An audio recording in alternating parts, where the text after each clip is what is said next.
Hello again, friends. We are well overdue for a story time. So here we are. I have one that I have been really wanting to read and share with you for well over a month now.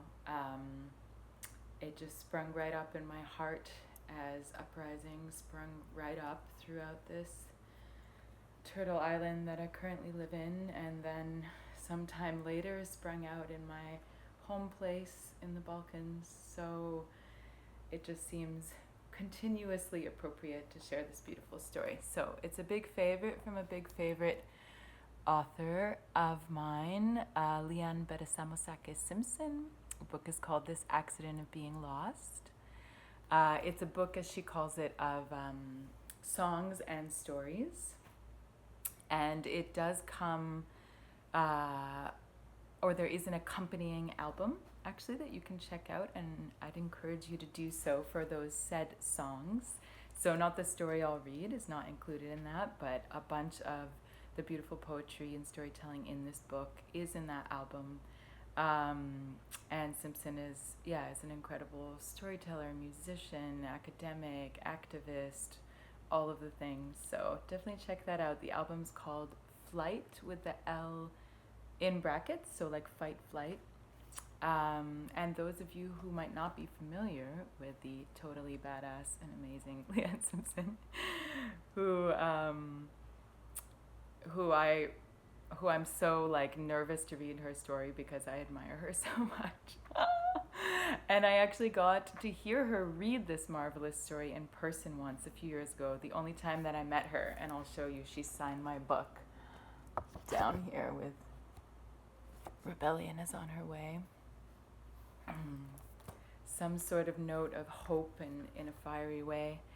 And I was so awkward when I met her, but I'm so glad that I just got to witness the amazing prowess that is Leanne Simpson and her reading, no less. So yeah, for those of you not familiar with her, please do check out her work. She's incredible. She is Mississauga Anishinaabe, who are the folks indigenous to the north shore of Lake Ontario, and you will be hearing about this region in the story. So if you're not familiar with that region, that's the part of what is now referred to as Southern Ontario. That would include the largest city in Canada, Toronto, which again will feature in this story. So you will hear more about it. And you will hear in the story a bunch of Anishinaabemowin words that are woven into the story, including the name for said lake. And of course, this is not my indigenous language. And as a settler, first generation of my family born on this land, I am very likely to botch some of these words, though I have tried to research correct pronunciation. So I will ask your forgiveness in that. And I will also extend gratitude to Simpson for sharing these words and for making my tongue stumble and learn something. Thank you. And the only beautiful image I have to share with you for this story is the cover of this book, which is actually a sculptural piece of art. It's a photograph of a sculpture. By another incredible Indigenous artist from northern lands of Ontario, Rebecca Belmore, who is Ojibwe Anishinaabe. And this piece is from 2011. It's called Mixed Blessing, and it actually lives in Montreal. So maybe someday when we can go to galleries again, we can also check that out. And again, if you're not familiar with her work, really encourage you to check her out. An incredible artist who has been making work for many, many decades. Sculpture work, installation work, performance pieces, etc., etc. So, long preamble, I will now get to the story. And the story is called Big Water.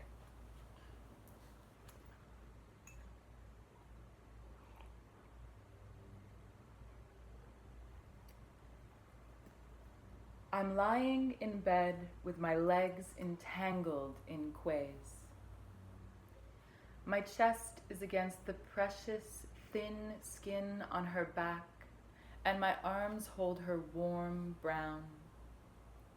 I'm imagining us lying in smoky calm on cedar boughs instead of in this damp on Oakwood Avenue. I wish I could fall asleep like this with her so close, but I'm too nervous when nice happens. I get more anxious than normal. I'm shallow breathing at her atlas, and I'm worrying that my breath is too moist on the back of her neck and that it feels gross for her, maybe so gross that it will wake her up. So I roll over and check my phone, just in case. There are 8 new notifications from Signal, all from Nabish. She just made me switch from iMessage to Threema to Signal because Edward Snowden tweeted that Signal is the safest texting app, mostly because the code is open source and has been independently verified. I wonder if she knows what code and open source mean, but if anyone can be trusted about these things, my money's on Snowden. Also, I have no idea why she cares about internet security, but she clearly does. I have to look at my phone every 4 minutes so I don't miss anything because I can't get the sound notifications to work on this app even though I've Googled it. To be honest, this isn't actually that big of a problem because I look at my beloved screen every 4 minutes whether or not the sound notifications are on anyway. We all do, and we all lie about it.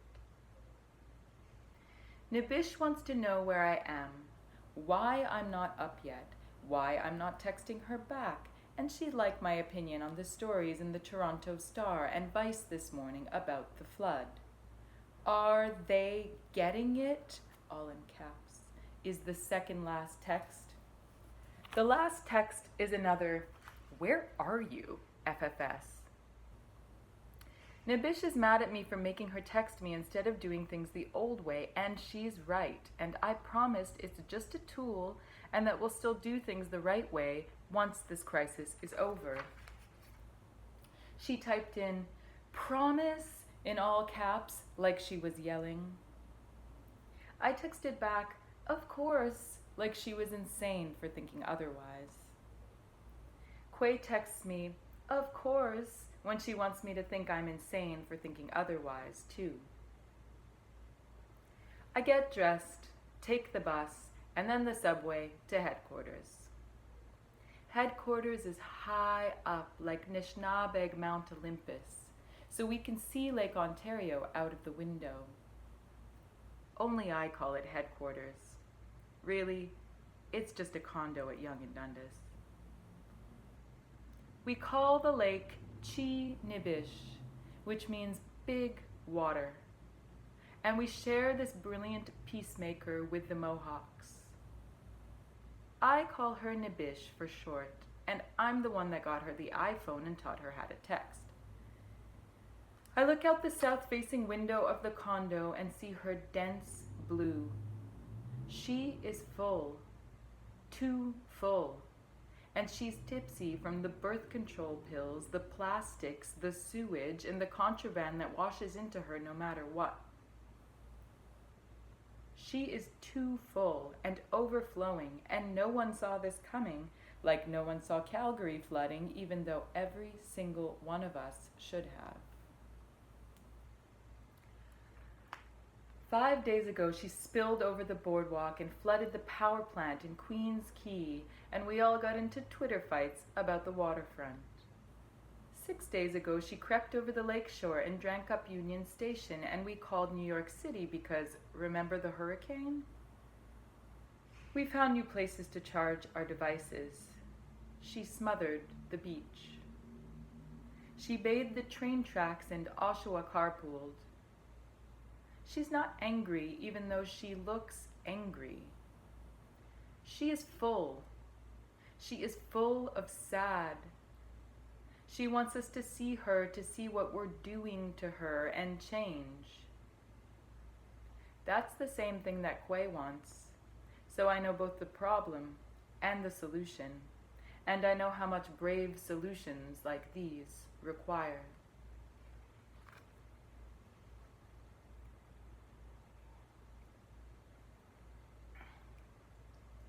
Nabish is just sitting and thinking and sporadically texting. They call it a crest, but not confidently because she should be receding by now. The math says receding, and math is always confident even when it's dead wrong. The weather is also confident when it is happening, and the predictors are being fed a string of variables in which they can only predict unpredictability. The public is not happy. Nabish is reflecting, and no one knows how long reflecting takes or what the outcome will be. She is wondering if this is enough for us to stay woke. She is wondering what will happen if she recedes. Will they just build a wall?